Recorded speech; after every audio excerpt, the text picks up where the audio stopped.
Gaur piztu Durango deitu dugun dinamikako lehenengo saioa egin dugu Maiztegi ikastetxean. 40 bat lagun batu bat. Zer da komunitate energetiko bat, Goienerreko kidekin batera hori lantzen ibili gara.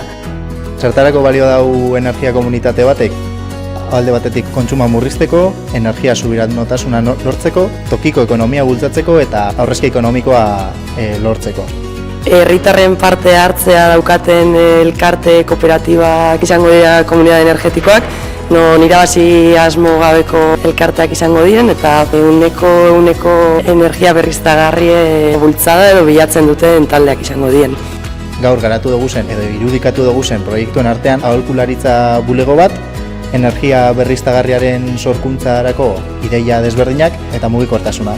Kotxe elektrikoak, mugikortasun partekatua eta garraio publikoaren sendotzea.